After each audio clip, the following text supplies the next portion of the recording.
Planning Committee this evening. Before we start, I've got a few housekeeping announcements to make.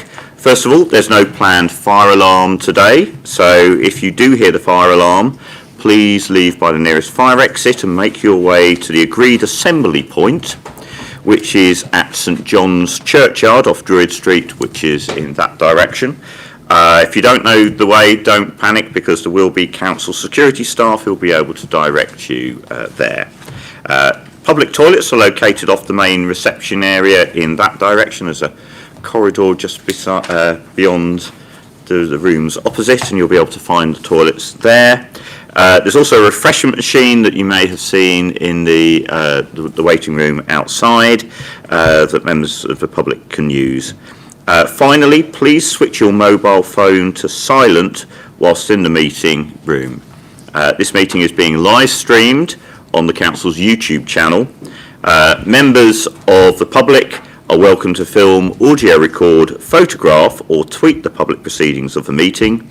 I'd ask you to please be considerate towards other people in the room and take care not to disturb the proceedings if you do so.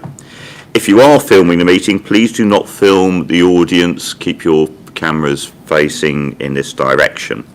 The code for accessing the Council's Wi-Fi, if you need to, in this meeting is capital F, little r, 33, capital W, little I, little f, little I, exclamation mark.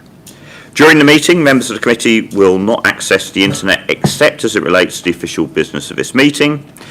Send or receive emails, text messages or tweets concerning the business of the committee.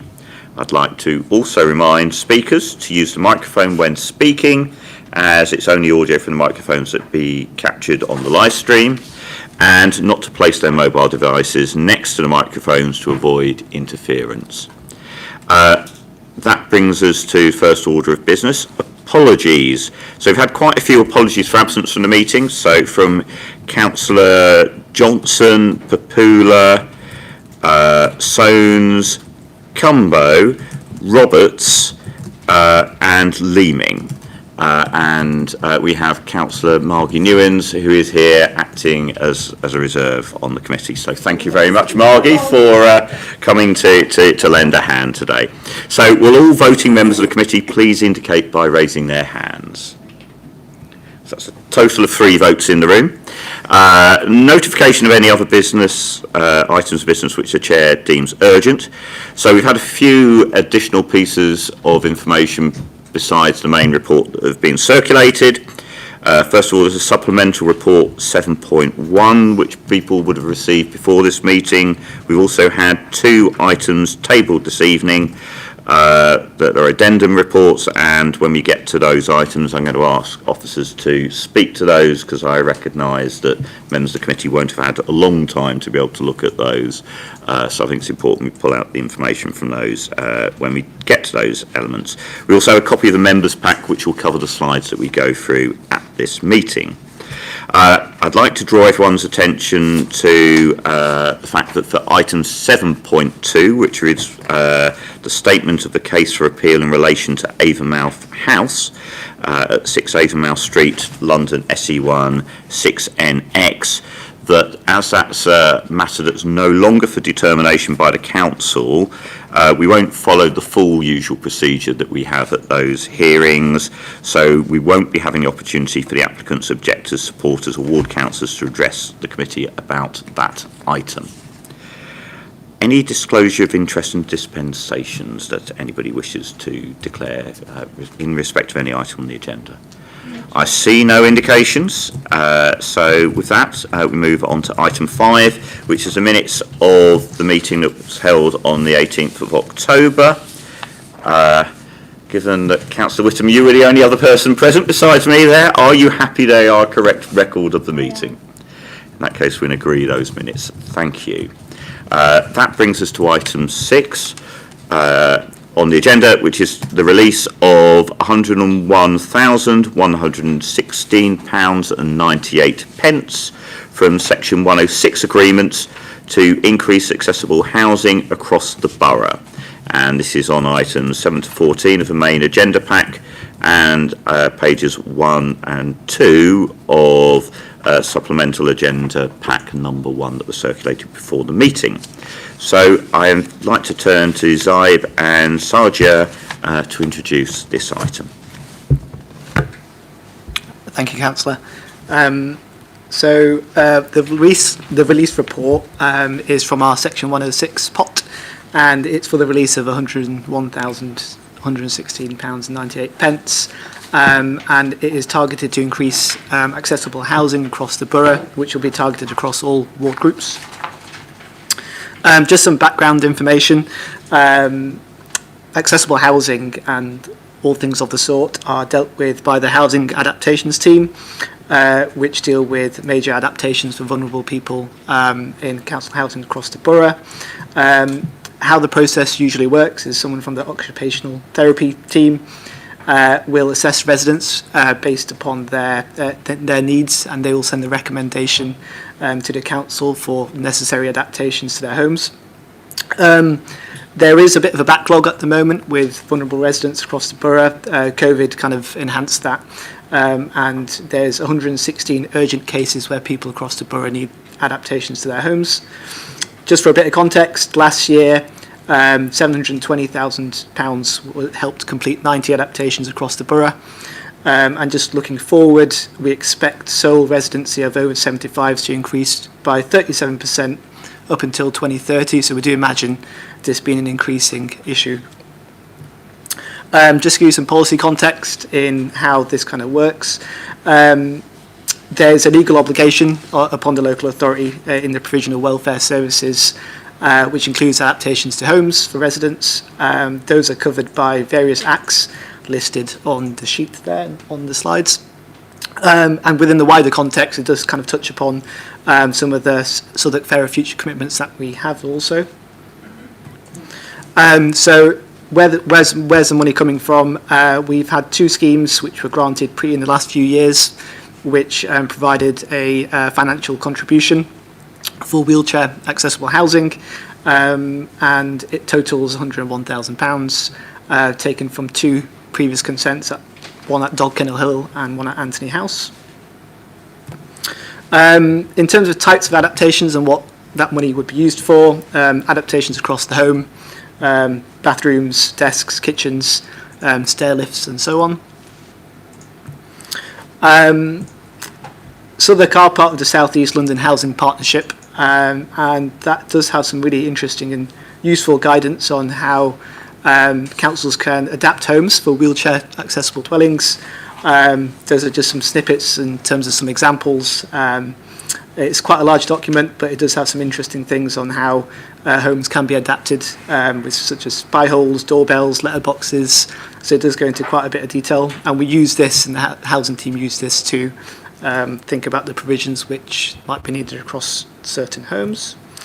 So just to conclude, at the moment the funds are unallocated and available, and we recommend that the release of money is granted, so money can be used towards adapting really vulnerable residents who need it.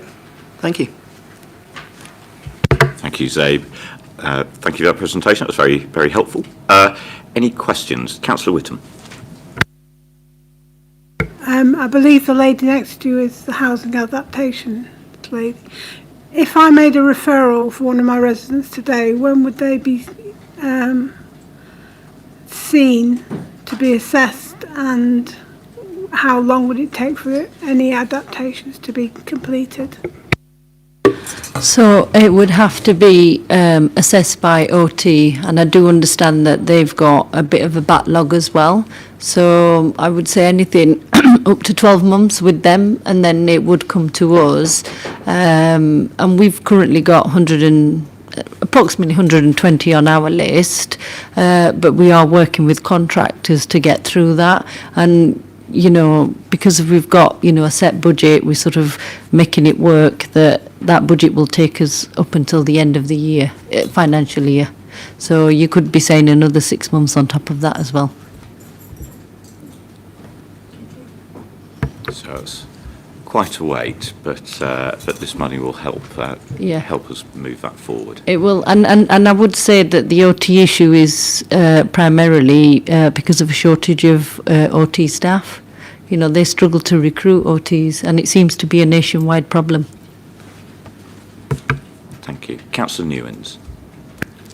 Thank you. Yeah, I was interested. I appreciate, obviously, adaptations can come in a multitude of forms, but I wondered if there was some sort of guide as to how many properties you would expect to be able to adapt on average with this some money.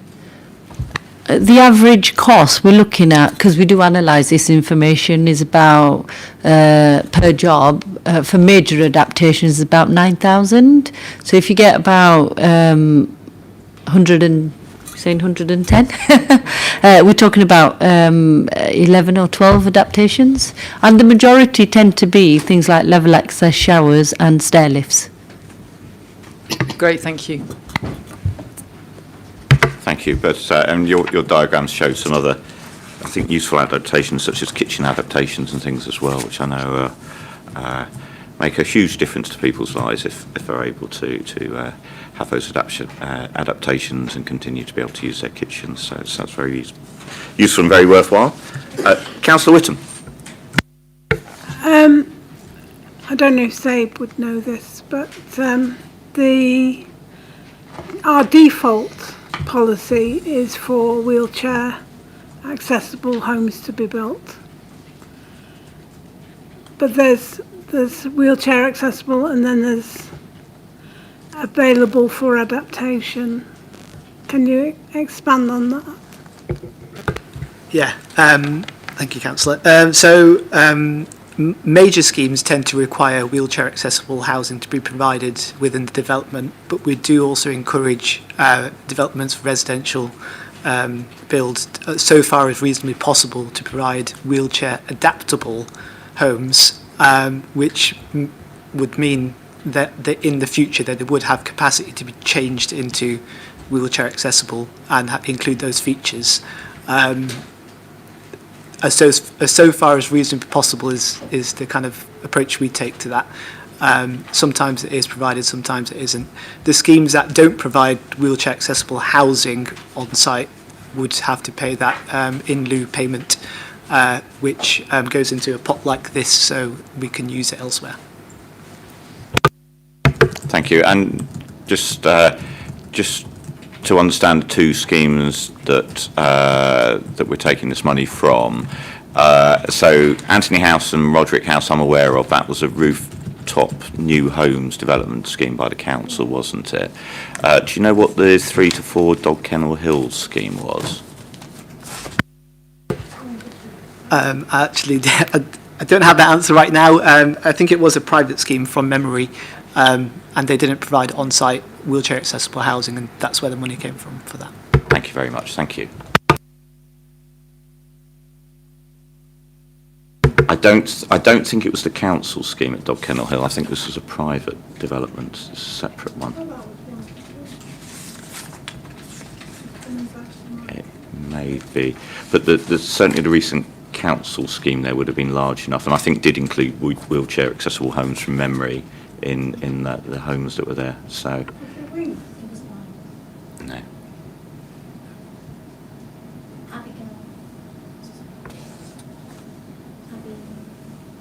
So I think it was a Champion Hill scheme, wasn't it? Yeah. Okay, we can get that information after the meeting, I think, but thank you very much. Yes, I shouldn't have asked that question. Apologies for that. That opened a can of worms, didn't it?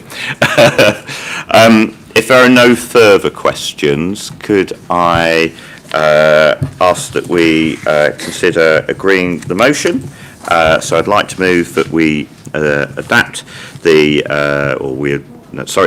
I'll get adaptations and audit in my mind. So can we adopt the officer's recommendation as set out in paragraph 1 of the report on page 7 of the main agenda pack, and the Planning Committee approves the release of £101,116.98 from those Section 106 agreements to increase the accessible housing provision across the borough, and the details of them are as on the screen. Is that agreed? Seconded. Seconded by Councillor Whittam and then agreed. Thank you. That takes us on to the next item, which is development management. So I'm going to give just to set out the context of this first. So next item of business concerns the determination of a planning application. So I'd like to remind everyone on the committee of how we conduct business. First of all, officers will present the report, outline the recommendations and answer questions raised by the committee. If present and wishing to speak, the following may then address the committee for no more than 3 minutes each.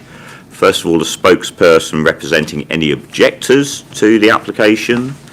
By now, hopefully, if you do want to speak, you'd have identified a single spokesperson. If there's more than one objector wishing to speak, the time will be divided accordingly within the 3-minute time slot. Secondly, we have the applicant or the applicant's agent. Thirdly, a spokesperson representing any supporters of the application who live within 100 metres of the development site. And then fourthly, a ward councillor representing the area affected by the proposal. Ward members in attendance and those nominated to speak on behalf of objectors, supporters or applicants should sit in the front row of the public gallery. I think you're all close enough though that we don't necessarily need to make that a firm stipulation for this meeting. That's for the ease of communication between the committee and the speaker in case there's any issues which come up later on that need to be clarified in the proceedings. It's not an opportunity to take part in the debate of the committee, however. Each speaker should restrict their comments to planning aspects of the proposal and should avoid repeating information that's already in the report or been in the presentations. The meeting is not a hearing where all participants present evidence to be cross-examined by other participants. At the end of the representation, the committee may ask questions of the presenter. Speakers should lead the committee to subjects on which they'd welcome any further questioning. After receiving all submissions, the committee will debate the application and consider the recommendation. This is a council committee meeting which is open to the public and there should be no interruptions from the audience. Finally, I'd like everyone present to know that although the planning committee comprises of members of different political parties, we are not politically whipped. Our decisions are made solely in accordance with the Council's planning policy and based on information contained within the relevant reports, together with the consultation responses and any verbal submissions we receive today.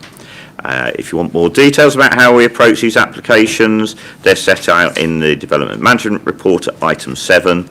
And if members are happy to note the report, we'll move on to considering planning applications. Are members happy for us to proceed? Yes, Thank you. That brings us to item 7.1, which is Saltra House, which is located at 29 to 31 Pages Walk, London, SE1. And that's set out in pages 20 to 135 of the main agenda pack and in the second of the addendum packs that we've received this evening. I'll just hang on a second, and that's fine. Yes, no, absolutely. With that, can I hand over to Wing to present the report? Thank you. Thank you, Chair. Good evening, councillors. So before you would have received the addendum report, and I appreciate that. You've received this quite late, so I could go through this quite briefly in summary, and then if you do have any questions, then you can ask after my presentation or to the applicant or to the objector. If there are any. So since the publication of the main report, one late representation has been received, and what I've set out in that addendum report is summary of their concerns and how their officers' response. So the first point, they mentioned that the existing building is not 11.8 metres, which was in the committee report, and officers note this, so paragraph 3 should be corrected to say 11.3 metres in the main report.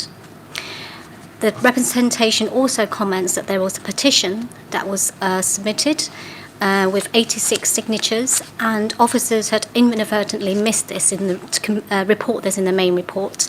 So that should be added to the consultation section of the report from paragraph 18.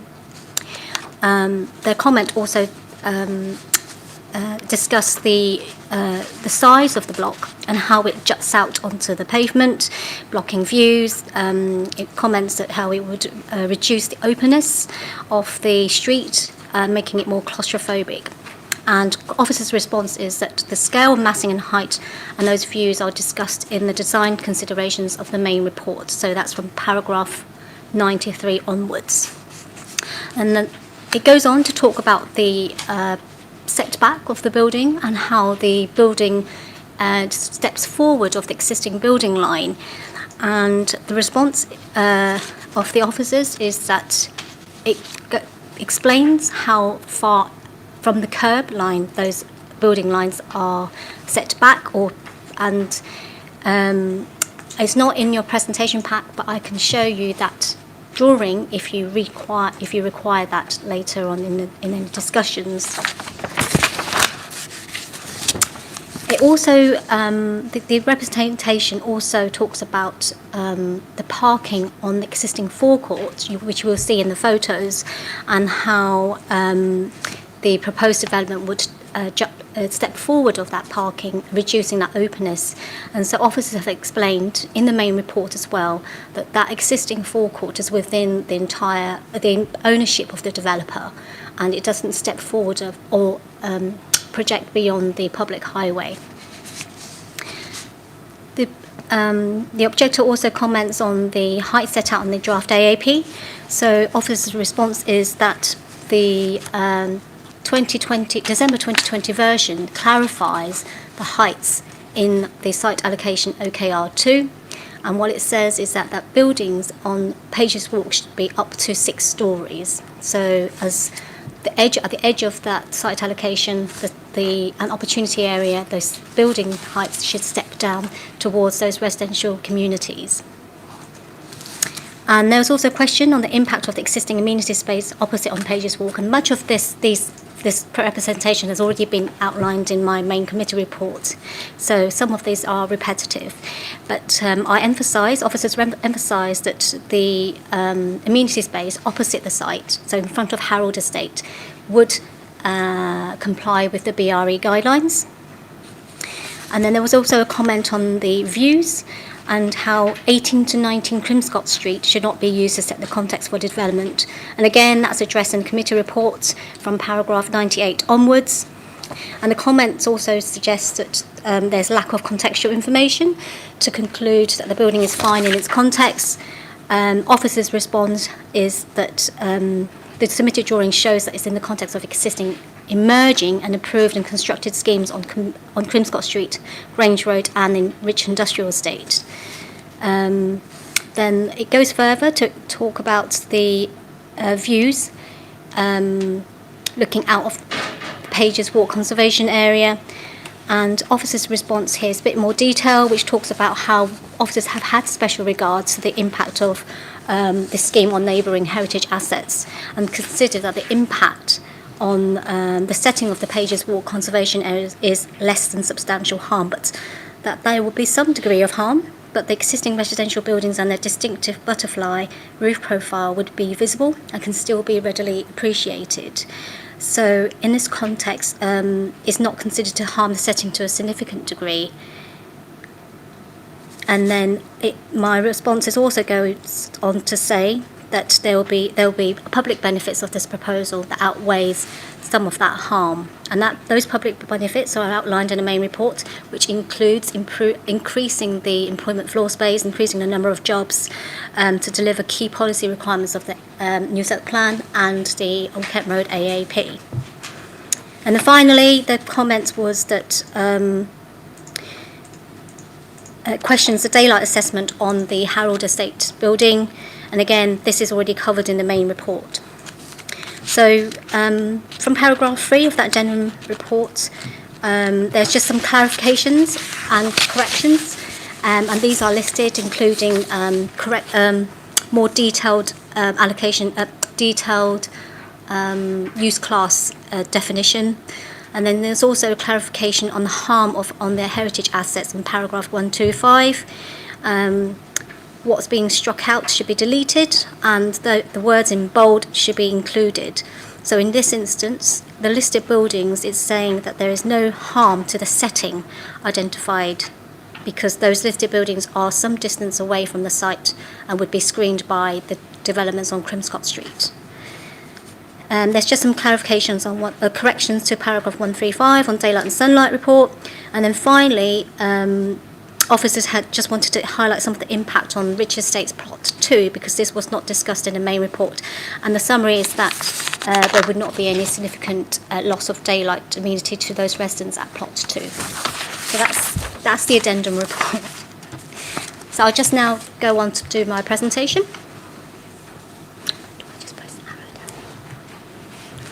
So the application site is a plot located on the eastern side of Pages Walk and close to the corner with Willow Walk.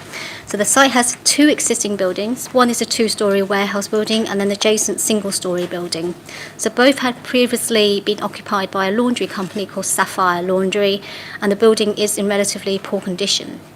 It had become vacant, but more recently had been leased out to an art studio company who is now using it as a film set building and film location on a short-term basis. But the lawful use of the site is light industrial use, so Class EG3.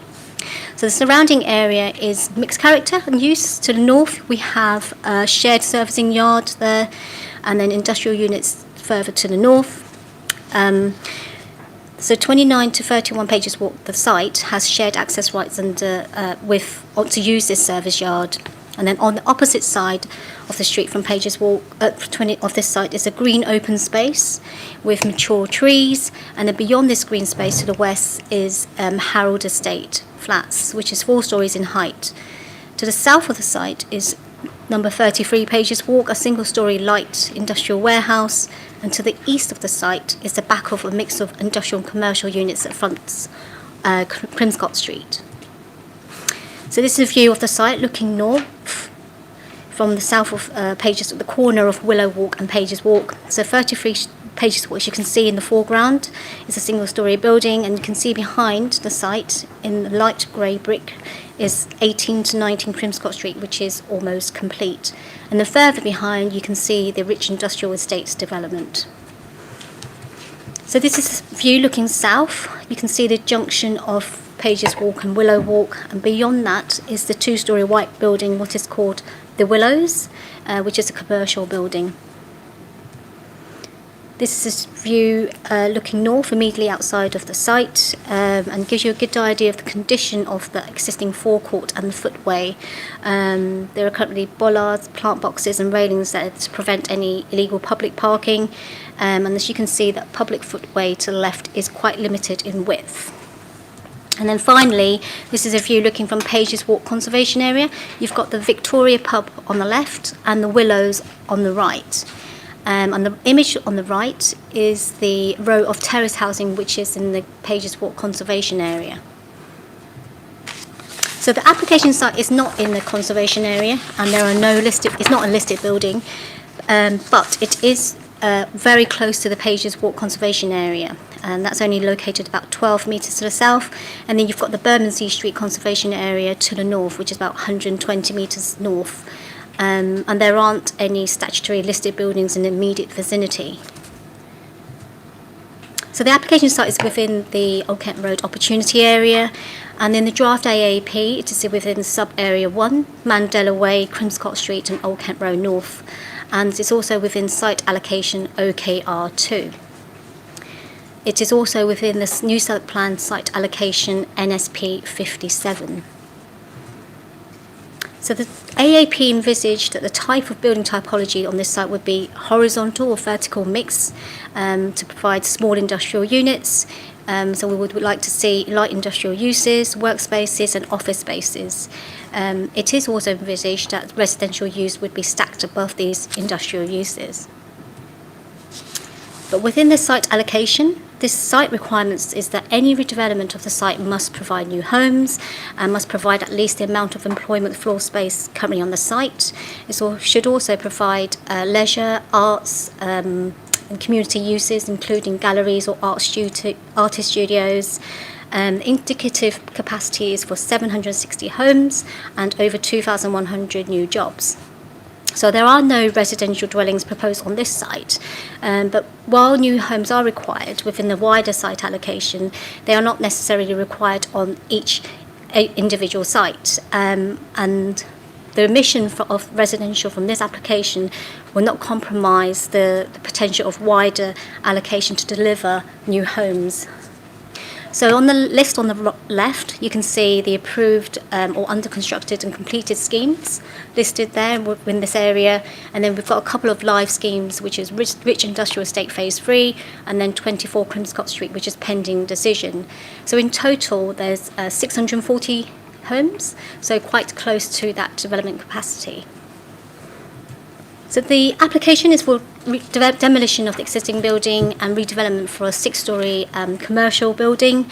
There will be a mix of light industrial floor space, which would be affordable, and then flexible offices and studios, and then workshops on the upper floors. There would be landscaping at the front, roof terrace and secure cycle storage facilities. This is just an image showing that ground floor and pedestrian experience. So the main report notes that the scheme was originally for 9-storey building with housing on top of the commercial floor space, but following discussions with the applicant and comments received from residents, this has been reduced in height and any residential flats have been removed from the scheme, so it's a commercial only development. So it's been designed where the ground floor would have floor to ceiling height glazing, opening up this part of the street, and as you can see here, the upper floor of the building does project beyond the ground floor building line. The main entrance is from Pages Walk, creating that active frontage. So in terms of consultation, 2 rounds of consultations were carried out, one in May 2020, and the second one was in July 2021 following the revised scheme. So in total, there were 99 responses received, and some of them would be duplicates or from the same occupiers because there were 2 rounds of consultation. In total, 85 of the responses were against the proposed development, plus that one petition, and then 13 responses received were supportive of that development. So the main topics of objections raised are listed in the main report, but that's being the height, scale, the building line, the impact on the views of the adjoining conservation area, and the impact on that day sunlight or overshadowing of the amenity space opposite. So this is just a summary of the employment floor space. So it provides a range of employment floor spaces. We've got the light industrial on the ground floor. We've got 386 square metres of that, and that would provide for artist studios and workshops. That would be entirely affordable. And then we have 3,174 square metres of offices on the upper floors. So that just shows you the commercial ground floor. We've got ancillary uses such as bike stores, plants and refuse on this level, and then the rest is affordable workspace, and that would affordable workspace would be secured for 30 years at a discount market rate. So this is just a typical upper floor, which shows that the spaces could be flexible, and that would be located on floors 1 to 5. And then we have a rooftop terrace providing communal space, amenity space for the occupiers, and then we have a biodiverse roof and the PV panels. Details of the hard and soft landscaping can be secured by condition. The proposed development provides an urban greening factor of 0.49, so which substantially exceeds the target of 0.3 for commercial developments. So that's a very positive aspect of this scheme. The terrace would be set back within parapet walls. It's not shown here, but it was be set back within parapet walls to avoid any overlooking. So as I was saying, that the scheme has been reduced in height, and so these 2 section drawing just shows you a comparison of what the scheme that was originally submitted. So the top image shows you the height of that building and submitted in 2020, and then the bottom image shows you the height that's now being proposed. So the building in dark red. You've got 18 to 19 Crimscott Street just to the rear, and then in front you've got, you probably won't see it, but I don't know if you can see it, but with the pitch roof is the Harold Estate just opposite. And then further to the east, you have the Rich Industrial Estates development. So this is just a front elevation looking east, and the building to the left there is 20 Crimscott Street, immediately to the rear of the site. So this elevation shows you how the building would sit on Pages Walk when you're looking north. So you can see 33 Pages Walk just sitting to the front in a silhouette. And given that this southern elevation faces onto number 33 Pages Walk and could be potentially developed in the future, this elevation is treated differently to the rest of the elevations because it's to avoid prejudicing any future development of that adjoining site. So officers had requested minor amendments to this southern elevation to provide some visual interest. These are going to be recessed brick panels, and further details can be secured to ensure that they're of sufficient depth to provide that modulation and visual interest before this site comes forward at 33 Pages Walk. So this is just a view of the development looking from Grange Road. The development would be towards the end of this part of Pages Walk. To the rear of the site, as you can see, is Crimscott Street, and you can see some of the change from the developments coming forward. You've got the 18 to 19 Crimscott Street, which is the most recently developed building, just to the rear. And this is the same view, but showing what could potentially come forward in the future on this part of Pages Walk. So the draft AAP states that the scale of development will reduce along Pages Walk as the master plan transitions towards a smaller scale of adjacent residential communities and a neighbouring Pages Walk conservation area and listed buildings. So in this site allocation, the key elements of the building height strategy are buildings fronting onto Crimscott Street should be between 6 and 9 stories, and then buildings on Pages Walk should be up to 6 stories. And the height strategy in the AAP does say that there should be careful consideration on the impact of the surrounding conservation areas. So this just shows you what some of the emerging schemes coming forward and what it might look in the future and what's envisaged in the AAP. And you can, as you can see, the developments from Rich Estate, Rich Industrial Estates, comes down as you step down towards Pages Walk and to Harold Estate. So this site is located adjacent to the Pages Walk conservation area. It is situated between Willow Walk and Old Kent Road, and it comprises a row of 2-storey terraced housing built in the latter part of the 19th century. So the green line just shows you the proposed building, and the purple line marks the constructed developments. So the taller building to the left in purple is 18 to 19 Crimscott Street, and then the line to the right is the Rich Industrial Estate. But actually, when the application site is viewed from this part of the conservation area, you can see that those butterfly roofs of those terraced buildings are still maintained. So in terms of elevation strategy, this has been significantly revised since it was submitted in 2020, and that's following advice from officers as well as comments received from residents. So the current proposal has a contemporary warehouse typology that's seen in the surrounding area, and it has proposed with 3 tiers. You've got the base, middle and the crown. The design details creates that distinction between the tiers. You've got the base of the building which sits back from the upper floors with floor to ceiling height fenestration, and then the middle section, which you can see here, would have a brick frame that is formed by brick piers that project beyond the main facade, and the crown of the building at the top uses more narrow brick piers, and the rhythm of the pairing of the windows are designed to differentiate between the middle and the top. So these are just some of the more detailed design images. You've got the horizontal brick banding details that give that elevation some more visual interest, and more of this detail can be secured by condition.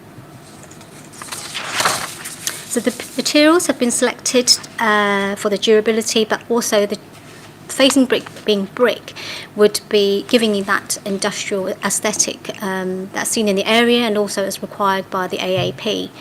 The main structure would be a glue lam composite frame with cross-laminated timber, and the horizontal banding, it consists of brick as well as precast glass reinforced concrete, and the windows would be made from bronze-coloured double-glazed aluminium. So the building is proposed to have the upper floors project forward of the ground floor, as you can see here. And many of the comments received does highlight how the stepping forward of the building from the existing building line. And their comments was how it encloses the street, reducing the existing openness of that area. But as I say in my report, the current site has an existing forecourt for parking. And the footway is, averages about 1.25 metre wide, and the parking taking place typically limits that walking width. And the image on the right here just shows you that there's bollards and railings and plant boxes which prevent illegal public parking on this forecourt. So what is being proposed as part of this development is that parking will go and it will be replaced with a wider footway of at least 2.4 metres of continuous paving with some landscaping and cycle parking, and there will be an inset loading bay as well. And as I said before, this development is entirely within the title ownership of the developer, and this is an improved pedestrian experience compared to what is there on site now. Looking at the impact on neighbours, most of the developments around here is residential and commercial, and I think what is being proposed here as commercial use would not detrimentally impact on the surrounding occupiers. So it's also in line with the typologies for this site within OKR2. So in terms of daylight and sunlight impacts, following the review of the daylight assessment, it is considered that overall the proposed development would not have a significant detrimental impact on the neighbouring occupiers in terms of and including overshadowing of that area to that amenity space to the west. So to the south of the site, we've got number 33, Pages Walk, and then to the rear, we have 21 to 24 Crimscott Street, which are in commercial use. So there are no overlooking issues raised. There are no flank windows proposed to the south, which might prejudice the future development of 33 Pages Walk. There will be some obscure glazing proposed on the rear elevation to limit any overlooking to 20 Crimscott Street, which has got approval for some residential flats, but only 2 windows would be affected. So a condition is included in the recommendation to ensure those windows would be obscured. So in terms of transport impacts, the transport assessment shows that there will be a reduction in vehicle trips, and the proposed trips will be of more sustainable modes, and so therefore not leading to any significant highway impact. So then you'd be a new inset loading bay proposed there for servicing and refuse collection, but the details and the location of that could be secured in a Section 278 Highways Agreement. And access to that shared parking area used by the neighbouring industrial estate units would be still maintained at all times. So the cycle parking is proposed to the rear, and my report just notes that there is a shortfall, but there are mitigation measures proposed which could which to take into account of that shortfall, and further details of cycle parking could be secured by a condition. So finally, in summary, there would be an uplift in employment floor space in an improved building. At least 10% of that would be affordable, so that's 386 square metres. There would be minimal impact on neighbouring residents, and the scheme would be broadly compliant with the aims and objectives of OKR2. There will be an improved pedestrian environment and experience. And finally, it exceeds the minimum requirement on terms of carbon savings. So this scheme would provide 49% savings on carbon dioxide emissions. Officers have recommended for approval, subject to planning conditions and completion of a Section 106 agreement. Thank you, Wing. Any questions from the committee? I'm going to take Councillor Newins first. Thank you. Could you talk, you said there was a shortfall in the cycling parking provision. Could you talk through what mitigation measures are available and how we can ensure that the development does comply? So in my report, I say that there could be Brompton-style lockers within those offices, which is quite commonly seen. So they could be provided. That's quite a modern way of travelling to work, and a lot of people use Brompton bikes to cycle into their workplace. But again, with the condition that the applicant could try to increase the number of cycle parking spaces. So there's a shortfall of about 13 spaces. So what they could do is actually reduce the number of Sheffield stands and increase the number of two-tier stands, which would then make it compliant. But officers feel that those Brompton lockers would be a sufficient mitigation measure, as we've approved this kind of lockers elsewhere in the opportunity area, and I think it's a efficient way to secure cycle parking for within these kind of commercial developments. Thank you. Can I come back, Chair? Yeah. So can we see that then put it? I mean, so that can go in as a condition that is provided. It is for. being Right. Yeah, that condition Lovely. is in the recommendation to secure Okay. cycle parking details, and within that we would see the kind of Brompton-style lockers in their submission. Thank you. Can I ask also about the urban greening factor? So my understanding of the site is that we're just talking about the footprint of the building. So 4.9 for a roof garden, which is, I understand what it is, that seems quite high. Could you sort of elaborate on that a little bit? And I mean, so it is. So we are just talking about the precise. There's no sort of trees around it, or we're just talking about the precise footprint of the site. The precise footprint of the site only, and there are no existing trees, and it's all hard paved. So the way the applicant has increased the greening factor is by way of the roof terrace and also some of those planters on the ground floor level. I have checked their calculator. We're using the GLA calculator, and it does meet the 0.49. But it's probably because at the moment it's 0. So that's why it can get up to 0.49. My understanding is that it wouldn't make any difference what it is at the moment. It would just be, it's an absolute value, isn't it? I don't think it's about, I mean, the urban greening factor, I don't think it's about the increase, is it? It's about the absolute value. So there are, the score is basically a factor of the type of planting provided, and you get a score for that, and then you calculate the square meterage. I mean, as Wing said, I mean, we checked the applicant's figures, and they do seem to add up. I take your point. Sometimes developers struggle to meet that 0.4 standard where you get full site coverage. I mean, perhaps the thing to do is to ask the applicant team about the calculations. Thanks very much. Councillor Whittam. Just coming back to the roof terrace, I haven't studied the conditions. Is there a condition on the hours of usage of the roof terrace? There is no condition to secure that the hours of use, but should members would think that would it's beneficial, then we can add that to the recommendation. Yeah, I think we'll pick that up with the applicant, but I think that would be a good idea given the experience we've had at some of the other roof terrace developments that we've considered at committees recently. On another note, on your slide 18,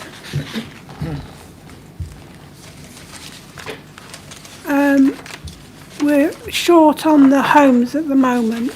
How many other sites are vacant or being built on, which would take us up to the 780? I mean, Colin might be able to add to this, but there are still some sites to the north of Pages Walk of this site, that could potentially come forward. And then there's also 33 Pages Walk, and then there are still a number of sites that could come forward on on the western side of Crimscott Street. And would those take us over the 780? Yes, Kath, because we have had historically some pre-applications on the Crimscott Street sites in particular, and they would take us over the 760 number. Yeah, I mean they haven't actually come in as applications, but over the last couple of years we had pre-apps where they're showing that 8-9-story buildings on that run, and if you add in the capacity that we calculate on Pages Walk, we think that would make that figure, and in fact that's what that figure was based on in coming up with the allocation. And I think we've probably got the slight policy constraint around phase 1 of the Old Kent Road Area Action Plan, which limits us to 9,500 homes, and we're currently about 9,200 that have been built. So there's not a huge amount of capacity left in the AAP at the moment for the phase 1 of the of Old Kent Road. So that's probably a consideration as well.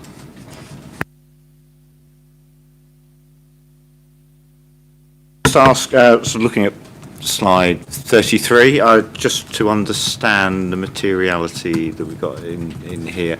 So are those what are those screens that are below the window panes that are showing on the middle floors? Yeah, is that, yeah. That's going to be precast glass reinforced concrete. So there's spandrels that just for visual interest. Thank you. Yes, I didn't quite work out what they were from the diagram. Thank you. Oh, that's there on the... Yeah, B, letter B. It's Thank similar. you. Thank you.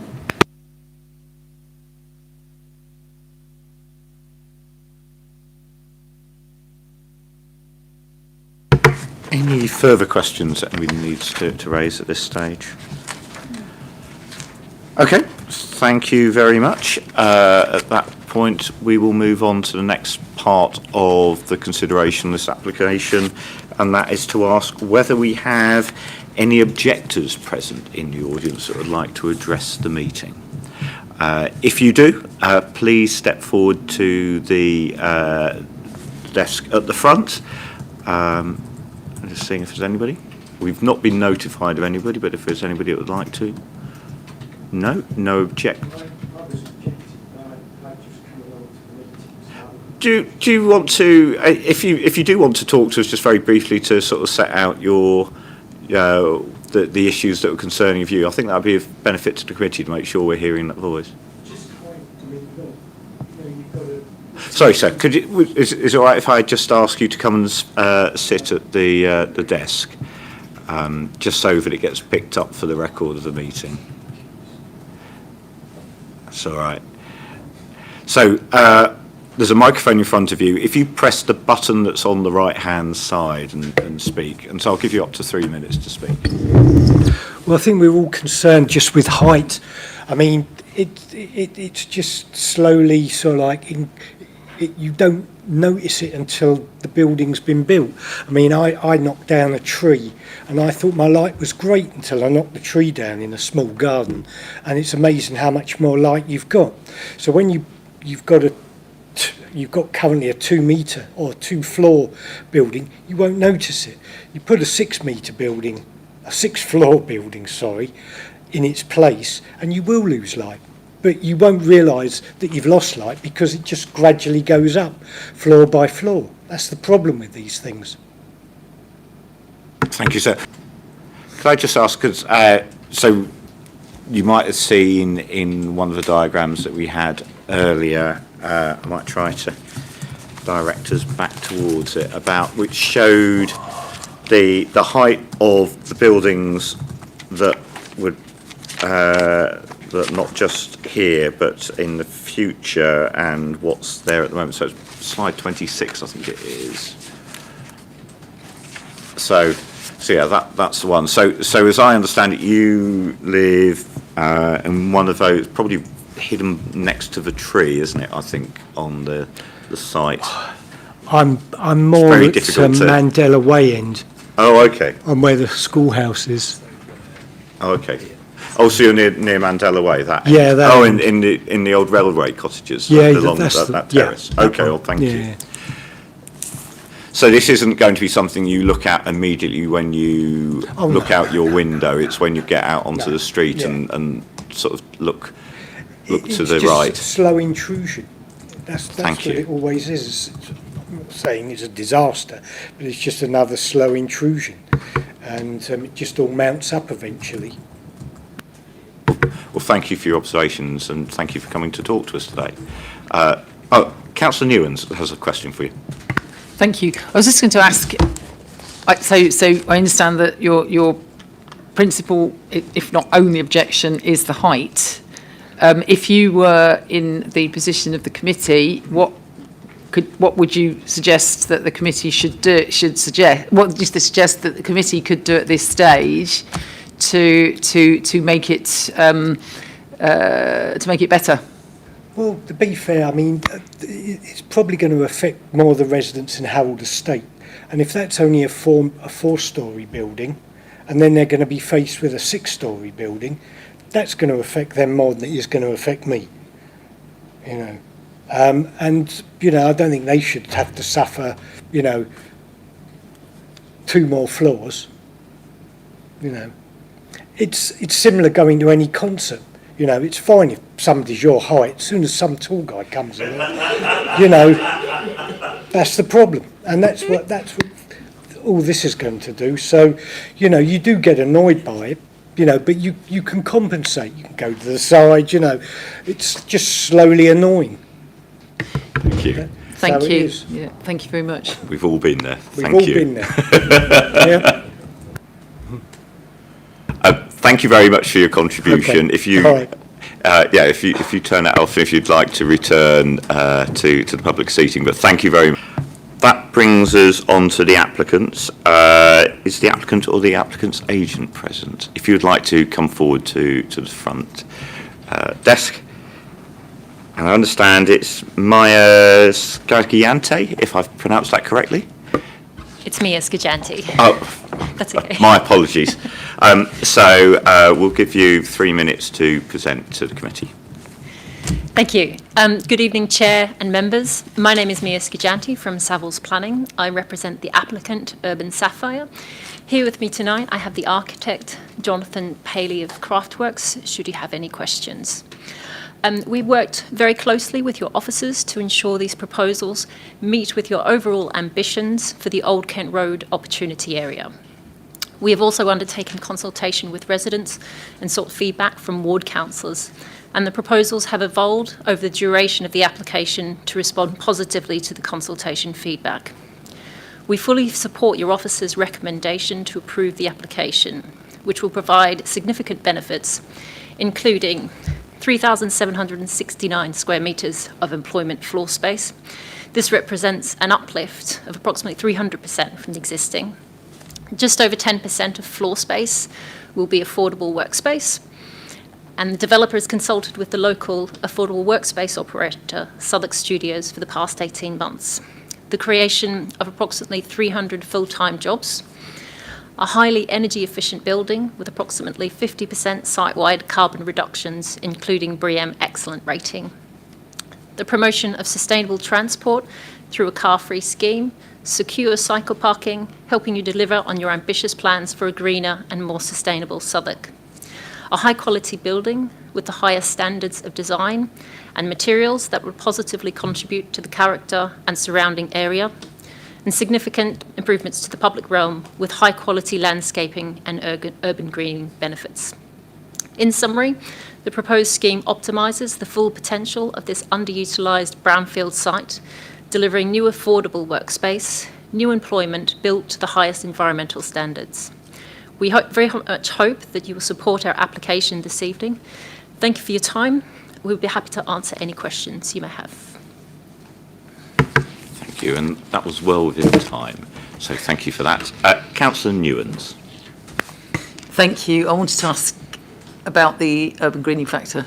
How? Because it just strikes me that that's like a really high score when you're literally talking about the precise footprint of the building itself. Certainly. One of the parts that amount to the reason for that high, I think one of the areas is about it's the depth and the the depth of the roofscape, which then it just scores a higher one of the highest elements of the type of urban greening factor, like for example something like that, as opposed to grass. Grass would score lower than the roofscape. So, yeah, we've provided all the calculations in accordance with the GLA and provided this at the request of your officer. Thank you. So could you talk about what actually is going to be on the roof then, please? Certainly. It's I might call the architect up who can talk to you a little bit more detail if you're happy for me to invite him. Sure.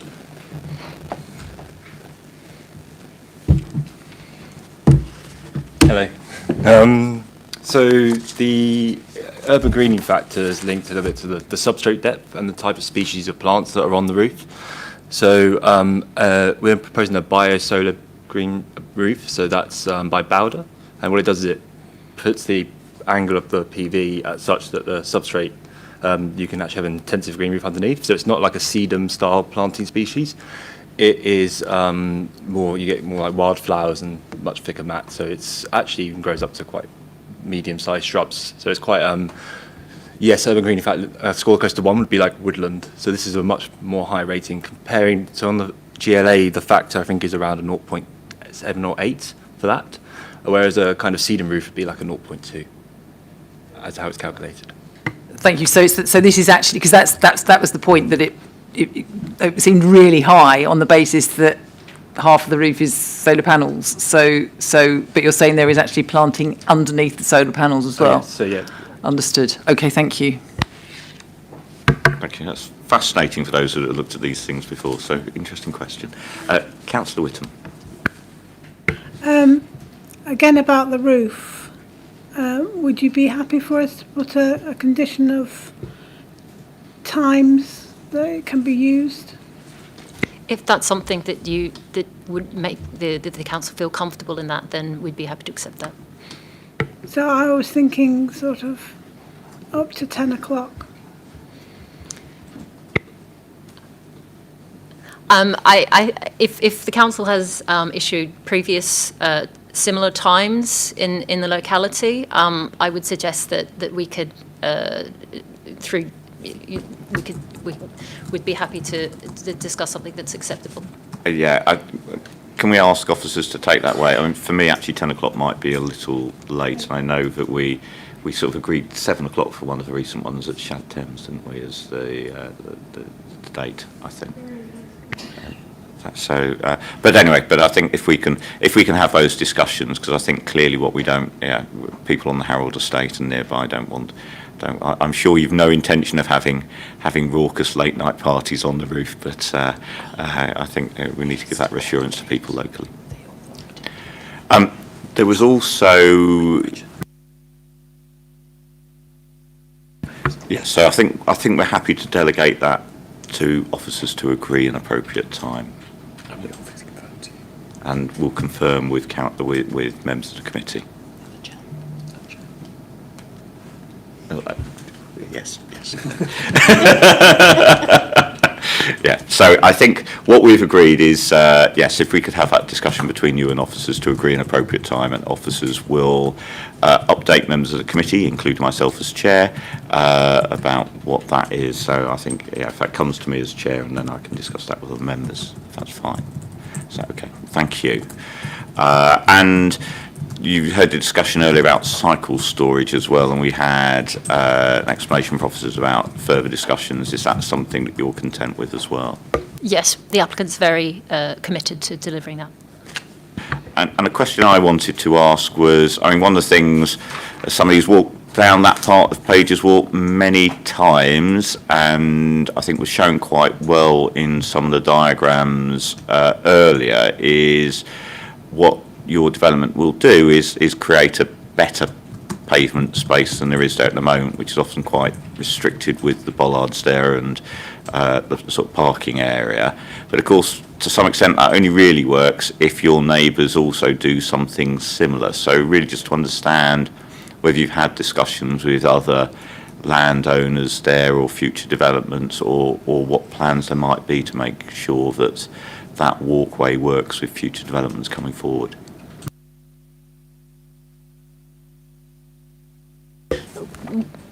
We're very open to having discussions. The applicant is very open to having discussions with future landlords or future owners and also the current owners to ensure that is consistent and maintained outside the site. I would anticipate that your officers would also strongly encourage that for other landowners and developers.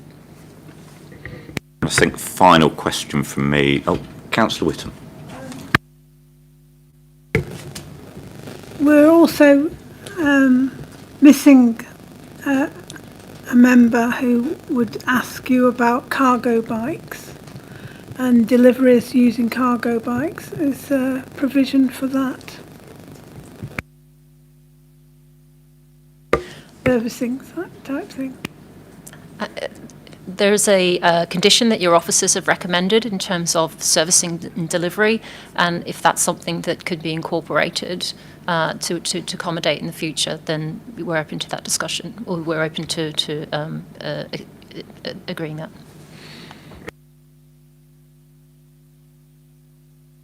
Councillor Newens.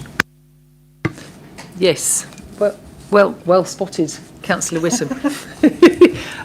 On that point, so you have space now for deliveries, and is it envisaged that will all be by vehicle, or is there also in your site the possibility that would be increasingly by cargo bike rather than motor vehicle?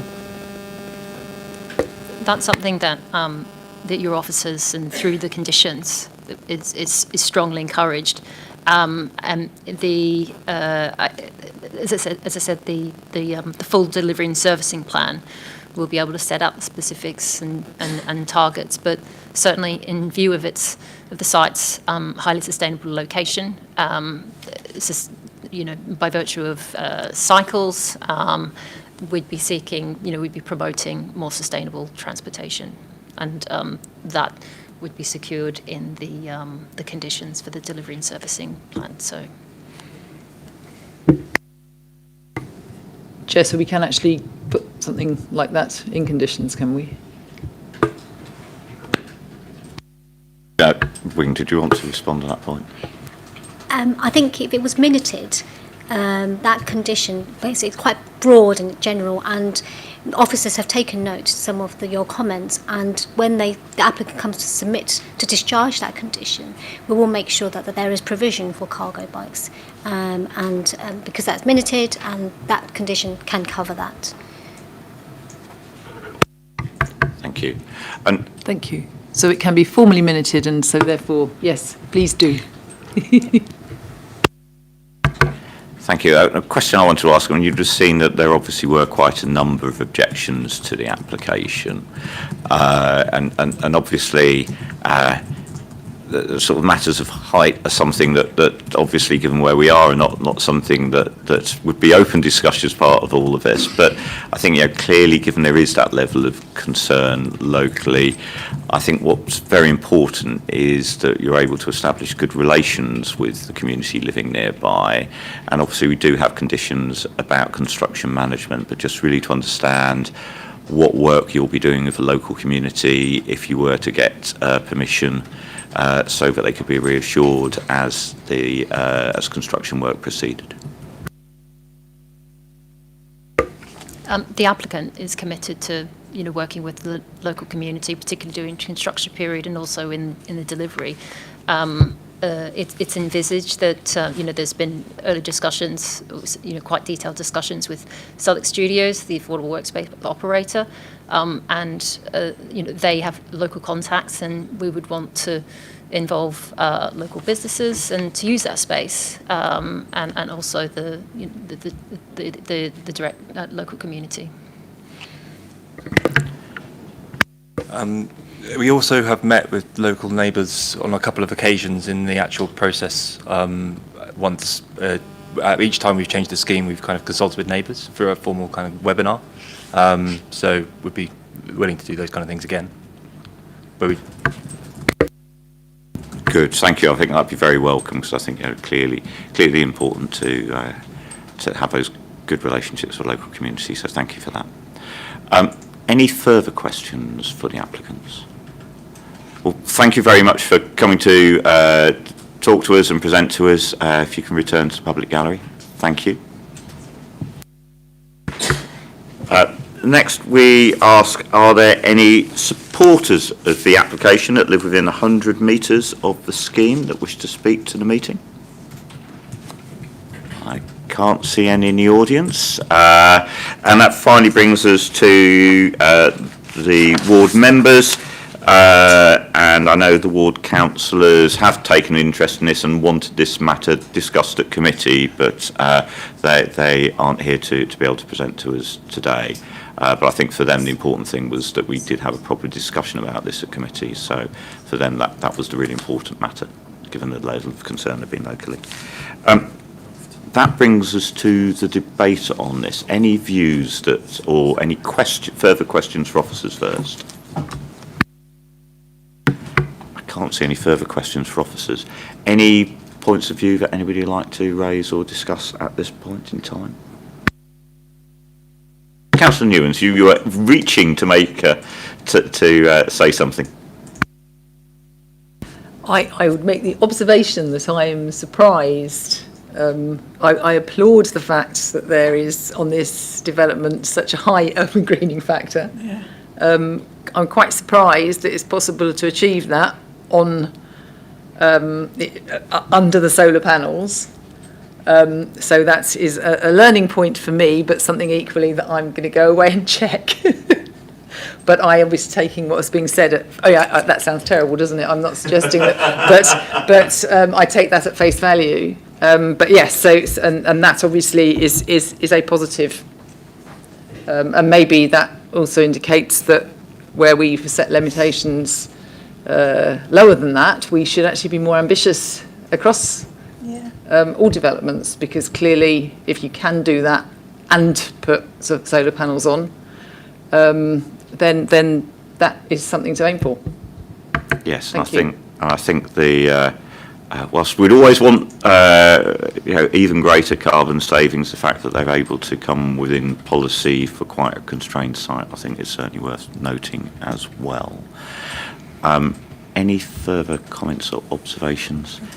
And I think, to me, clearly, we do have quite a lot of local objections about the scale of the building. I think that's understandable, but it is clearly within the remit, within the scale set out in the area action plan. So I don't think, unfortunately, we have a policy reason why, even if we were minded to, that we could object to on the size of the scale of the building. So whilst I accept that there are many residents locally that were unconvinced on that point, I think there clearly has been efforts made with the reduction to 6 stories to look at the scale of this building, and I think there has been reasonable adaptations made to the scale of the building. I think certainly when you consider the scale of the rich estate buildings behind and the height of Crimscott Street as well, that it seems reasonable in terms of its scale, would be my observation on that point. So given that, I would like to move that we adopt the officer's recommendations as set out in paragraphs 1 and 2 of the report on page 23 of the main agenda pack, along with noting those amendments that were set out in the addendum reports that have been discussed earlier, and that is that planning permission is granted subject to conditions and the applicant entering into an appropriate legal agreement no later than the 28th of February 2023. In the event of the requirements of paragraph 1 aren't met by the 28th of February 2023, the Director of Planning and Growth be authorised to refuse planning permission if appropriate for the reasons set out in paragraph 209 of the report. Chair, sorry, can I just clarify that the conditions also include the delegation of the negotiation about the roof terrace times to officers with members being updated afterwards, and the delivery of cargo bikes to be included in the servicing conditions. Is that right? That, I think, is agreed, yes. No, thank you for that. Thank you. With those further amendments, is anybody willing to second the recommendations? That's seconded by Councillor Whittam. So that brings us to voting on this. Councillor Whittam?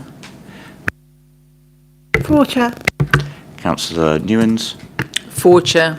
And I'm Councillor Richard Livingstone, and I'm voting for the recommendation. So thank you. That is carried. Permission granted. That brings us to item 7.2 on the agenda, which is the council statement of the case for an appeal in relation to Avonmouth House, which is at 6 Avonmouth Street, London, SE1 6NX. And that's set out in pages 136 to 230 of the main agenda pack, and pages 1 to 8 of the addendum report we received today. So I'm handing over, I believe, to Zoe to present on this. Thank you, Zoe.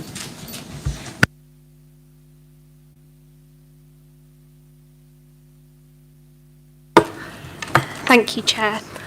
I think I'll start by just updating the committee on the addendum report.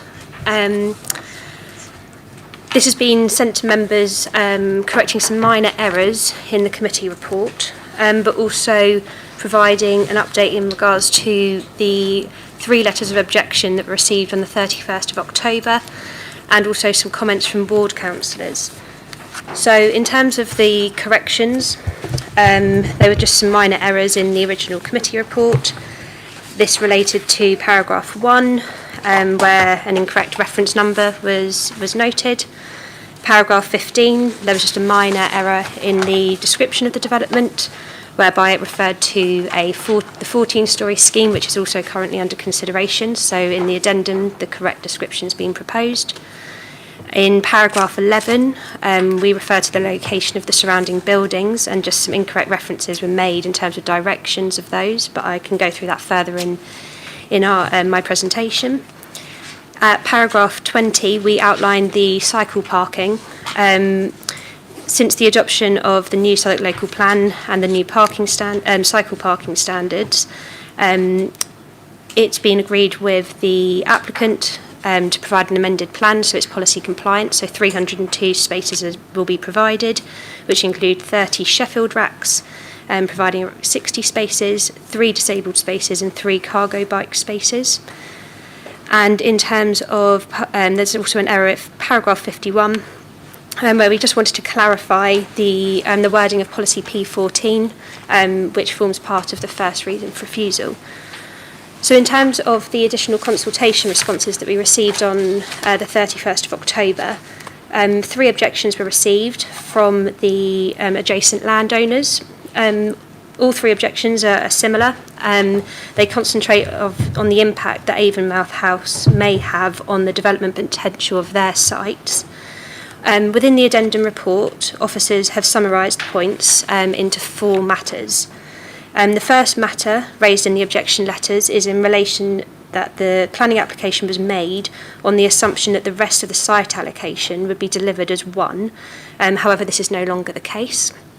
So officers' view in relation to that matter is that whilst comprehensive redevelopment of the wider site allocation would offer more opportunities, the change in circumstances of the neighbouring landowners does not mean that the appeal scheme would preclude development. The second matter, which was raised by the objectors, it relates to the setback of the proposed development from the neighbouring sites. Officers consider there to be design interventions that the development on the neighbouring sites could take to mitigate the impact, and that the proposed development would not reasonably compromise development, and that the site allocation requirements could still be achieved. The third matter relates to an illustrative master plan, which is included in the submitted design and access statement. It's been clarified by the appellant's agent that this is illustrative. And then the final matter is that an additional reason for refusal should be introduced into the appeal. Officers have detailed in the addendum why the appeal scheme would not compromise reasonable development, and are not recommending that members add in the reason for refusal that is suggested by objectors. The planning inspector will decide the appeal, and the council cannot make a decision on the appeal scheme. The objectors have therefore been directed to make their representations on the appeal to the inspector as the appropriate decision maker. Finally, within the addendum, we've received some comments from the ward councillors, Councillor Vamb and Johnson. They have raised daylight and sunlight, which is addressed in the committee report. And Councillor Vamb has also commented that the proposal doesn't provide community space. Whilst there isn't a policy requirement for this, it's something that as officers we're going to discuss with the applicant. So I'll start now with my presentation. So the purpose of the report that we're presenting to Planning Committee this evening is to inform members about the appeal against non-determination in respect of the planning application at Avonmouth House, and to request members of the committee to consider and endorse the statement of case and the 3 reasons for refusal. It should be noted that due to the timetable for the appeal, the statement of case has already been submitted to the Planning Inspectorate.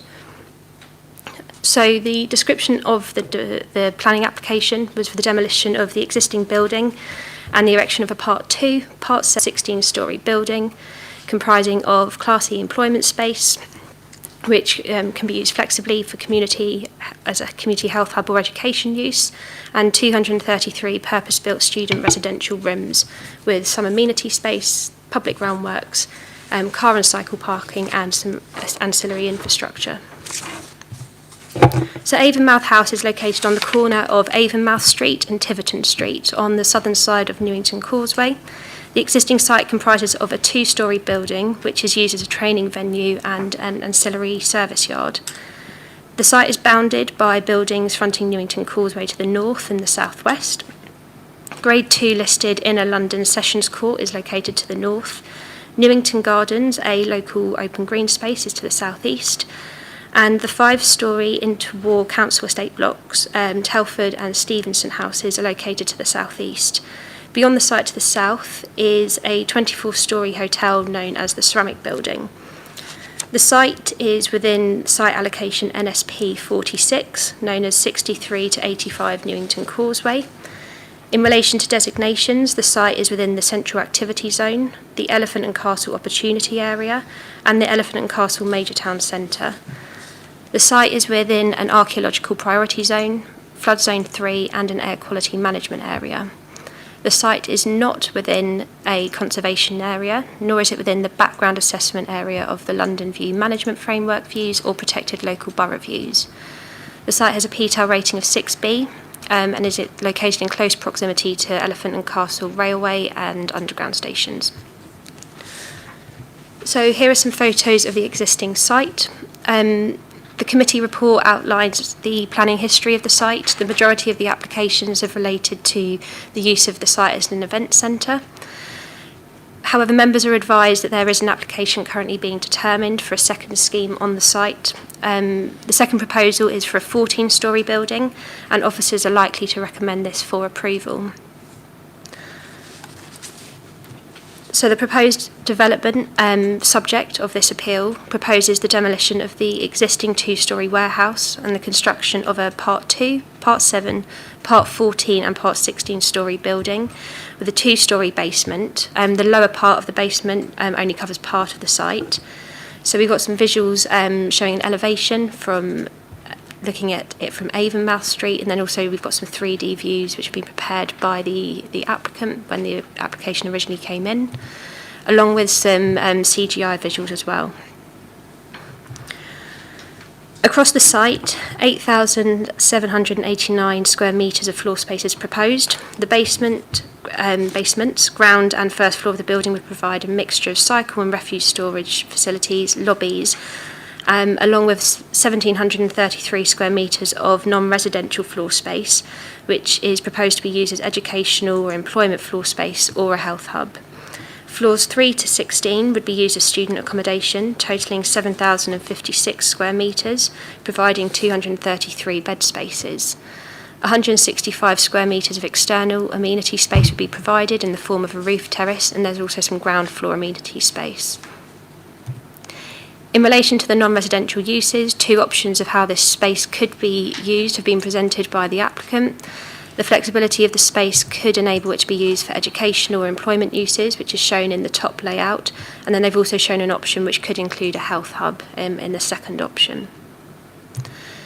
In relation to the student accommodation, 233 rooms are proposed as a mixture of cluster flats and independent studios.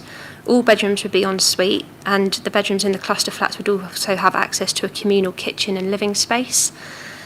5% would be wheelchair accessible units, and the applicant has explained that the accommodation would be provided by a nominated provider, and 35% affordable student accommodation would be provided. In terms of public realm, the plan on the left shows the indicative landscaping proposal, which includes a terrace on the 8th floor, which students could use as external amenity space. There are also some plans for public realm improvements around the building. A pocket park has been shown on the proposed plans. It's noted that this is outside of the red line, but officers are content that this could be secured through the Section 106 agreement and also subject to the necessary highway consents as well. In terms of transport, the site is located in a highly accessible location with a P-Tower 6B. It will therefore be car-free, apart from providing 1 disabled car parking space. A policy-compliant amount of cycle parking, which has been confirmed in the addendum report, is provided in the basement and also on the ground floor of the buildings, totalling 302 cycle parking spaces. It's intended that deliveries and servicing would take place on Avonmouth Street, as is presently the case. As highlighted at the beginning of my presentation, the statement of case has already been submitted as part of the appeal documents and contains the reasons for refusal and summarises the case that the council will present at the forthcoming inquiry. 3 reasons for refusal are recommended by officers, and I'll go through those now. The first reason relates to the harm of the proposed development on townscape and local character. The application is supported by a heritage and townscape visual impact assessment, which shows how the proposal would appear in local views if it was implemented. A number of views have been submitted, I think 13 in total, so officers have grouped these views into 3 categories. We've got local townscape views from the streets adjoining the site and the local estate roads, views from within and across Newington Gardens, which is the open green space to the east, and views from within the wider townscape. For the purpose of this presentation, the committee report provides all of those views, but we've just identified 6, which are considered to demonstrate the harm caused on the townscape and character of the immediate area, but it's of note that officers may raise other views at the inquiry. The council's case is that the harm on the townscape and local character of the immediate area is incurred as a result of the scale and overall 16-storey height of the proposed building, which we feel is compounded by the proposed architectural approach to the crown of the building, with the top 2 floors, the 14th and 15th storeys, in a darker red colour, which you can see from this view 1 from Tiverton Street, contrasting strongly with the light buff brick-led facade on the rest of the tower below.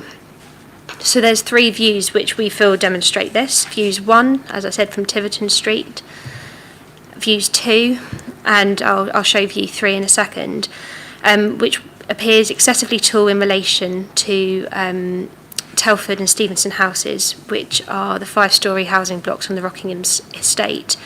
So in view 1, I'll just go back, it shows the Telford house on the right-hand side. In view 2, this is taken from showing the rear of Telford house with the proposed building in the background. The proposed building is considered to harm this part of the townscape due to the degree of intrusion above the roof lines of the residential blocks, and this is caused by the building's scale and the 16-storey height. Officers have considered whether a change in material to match the rest of the building would reduce the impact to an acceptable level. However, even with this change, the building would still appear incongruous within the townscape. So this is shown again in now a view from Stevenson House looking towards the application site with the proposed building in the background. So views 1 to 3, and then there's a further 3 views, demonstrate that the building is of a height that is out of character within the existing townscape and wide vicinity of the site, and as I've highlighted, as a consequence of the building at 16 storeys. It's acknowledged, and I think this is shown in view 8, that the surrounding townscape is mixed in terms of building scale and architectural design, and it's understood that the site is potentially suitable for a taller building, which is set out in the site allocation. However, the 16-storey building as currently designed does not successfully respond to the existing townscape of taller buildings which are predominantly located closer towards the Elephant and Castle town centre. Due to the location of the site and its distance from the town centre, the 16-storey building is read within the townscape as being the same height as the 24-storey ceramic building located some distance to the southwest, and would therefore be contrary to the council's otherwise consistent approach of steering development of taller buildings towards locations where imposing impact of the taller height on the townscape is justified. So this again is a view from Harper Road. So this is in the context of the Inner London Crown Court. And then finally, view 11 from Newington Causeway, which again just shows the top heavy element of the 14th and 15th storeys. Overall, in terms of this reason for refusal, the proposal we feel is not considered to positively respond to the townscape, character and context of the site, and is considered to be contrary to the Southwark Local Plan Policies P13, 14, 17 and 19. So the second reason for refusal relates to the absence of a completed Section 106 agreement. Therefore, the planning application fails to secure appropriate planning obligations to mitigate its adverse impacts and secure the public benefits of the proposal. A summary of the planning obligations is shown on this slide, but also in our committee report. And in relation to the nominations agreement, which is the first one in that list, the appellant has indicated that they have had discussions with higher education institutions, and whilst these institutions at this stage wouldn't be able to commit to until the planning consent has been given, we're satisfied with this position and that this could be met through any obligation in any legal agreement. It is anticipated that the completion of the legal agreement will be resolved with discussions with the appellant ahead of the inquiry. However, until this point, it would still amount to a reason for refusal. And then the third reason for refusal is in relation to fire safety. The Health and Safety Executive were consulted and reviewed the application drawings and fire statement and have raised significant concern in relation to the design of the development. As a result, officers do not consider the proposed development as currently designed to achieve the highest standards of fire safety required by Policy D12 of the London Plan. A full account of the concerns is outlined in our committee report and also the statement of case.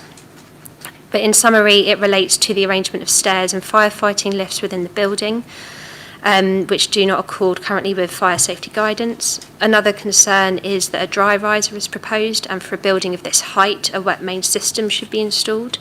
There are also concerns with the ground floor layout evacuation routes, and there's also a lack of information to show that the upper floors provide adequate firefighting lobbies from the stairs, and to demonstrate that there are disabled refuges on the upper floors. So the appellant is aware of these issues and has submitted some amended drawings to address them. HSE have been reconsulted on these plans. There is a possibility that these matters could be resolved by the time of the inquiry.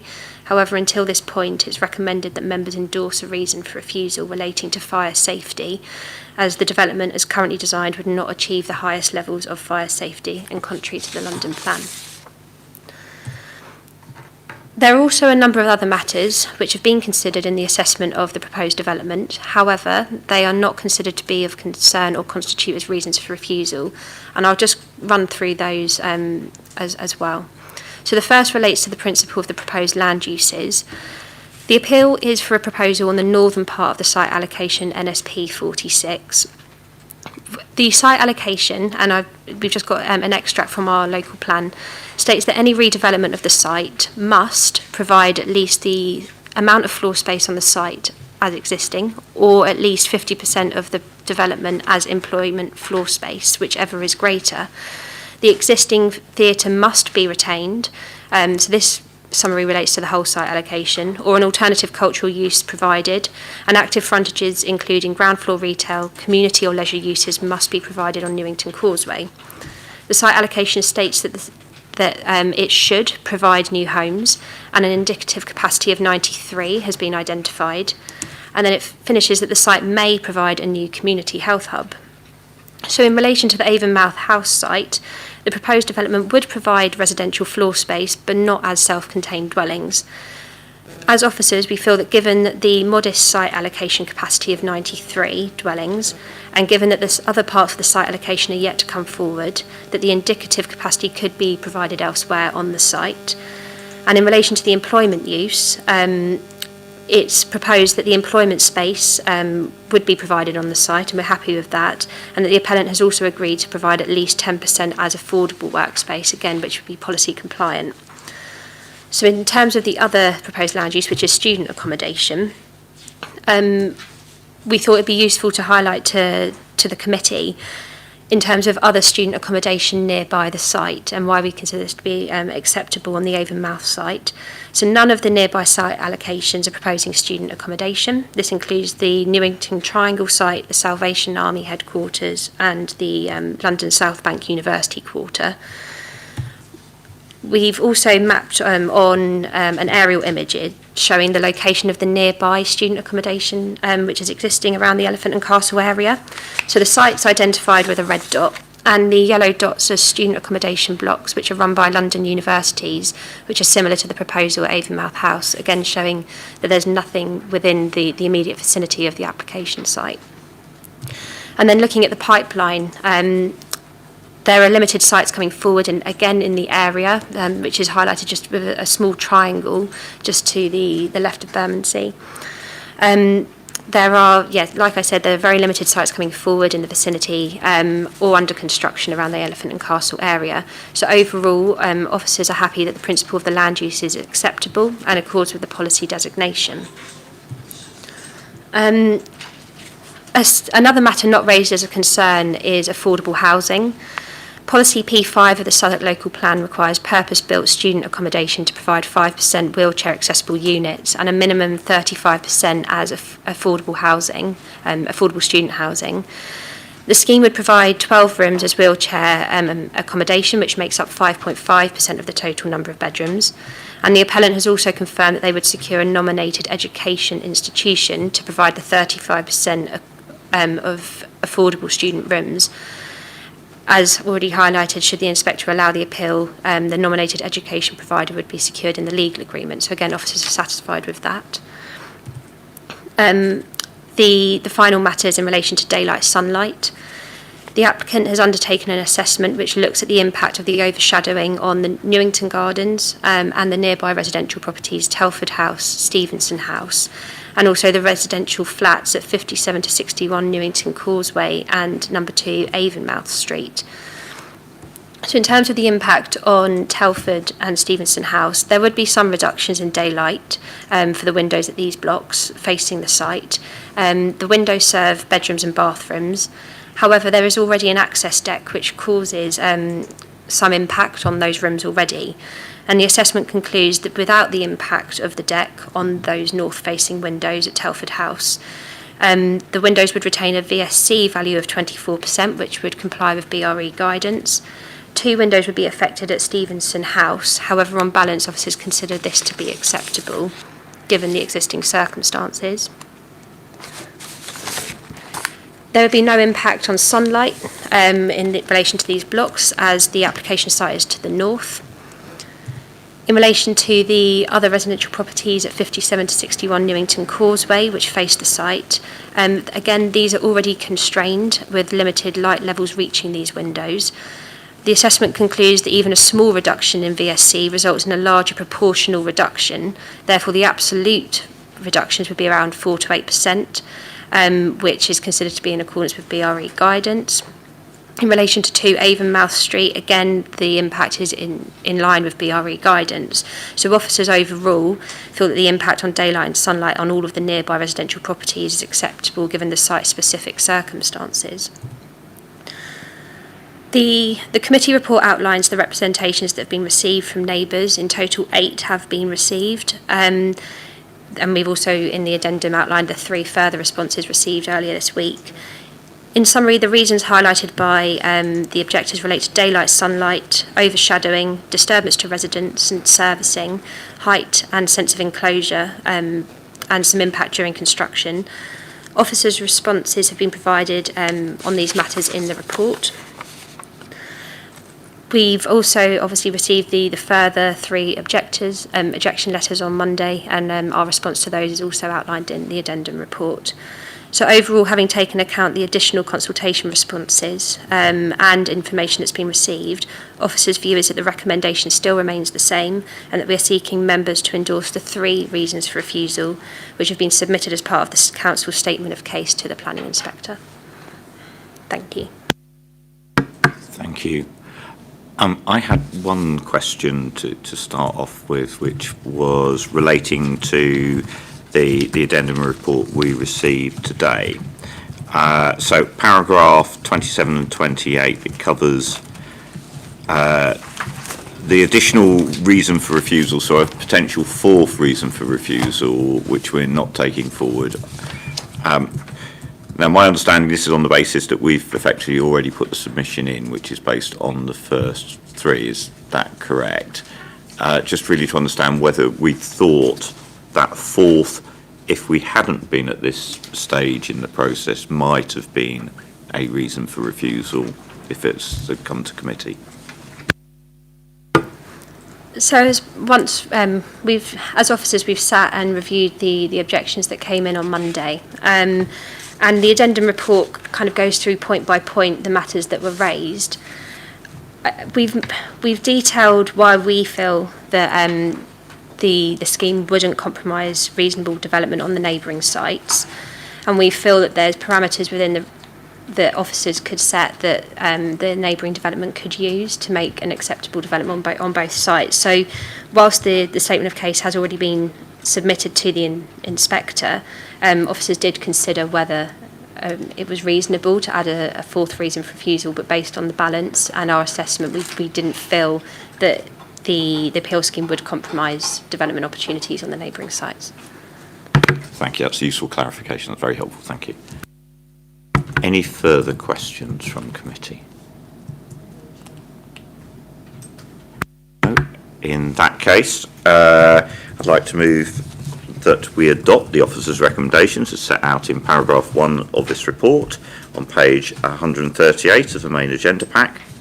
That it be noted that the appeal for non-determination has been received in respect of planning application reference 21 AP 4297, and that it is a major application that would normally have been considered and determined by planning committee, but will now be determined by the Secretary of State. 2, that it be noted that a planning inspector has been appointed to decide the appeal, and that planning inquiry has been listed with a time estimated of 6 days at present on 14th to 16th of December and 19th to 21st of December 2022. Further days have been reserved on 22nd and 23rd of December 2022. The inspector will review all of these days are required following consideration report by the planning committee. 3, that the statement of case at Appendix 1, which has been submitted to the Planning Inspectorate and includes the likely reasons for refusal of the application had they not been appealed for non-determination, be endorsed. These likely reasons for refusal relate to the following topics: A, an unacceptable impact on townscape and local character, and B, a lack of Section 106 agreement to secure obligations to mitigate harm and secure planning benefits. 4, that it be noted that the Health and Safety Executive has expressed significant concern about the development in relation to fire safety, and that non-compliance with D12 fire safety be agreed as an additional reason for refusal. Does any member of the committee wish to second this recommendation? Councillor Newins has agreed to second that recommendation. I will take the matter to a vote. Councillor Whittam. For, Chair. Councillor Newins. For, Chair. And I'm Councillor Livingstone, and I'm voting for the recommendation. So the recommendation passes as set out in the paper. Thank you. That brings us to the end of this evening. So thank you, everybody, and safe journey home. Thanks, Richard.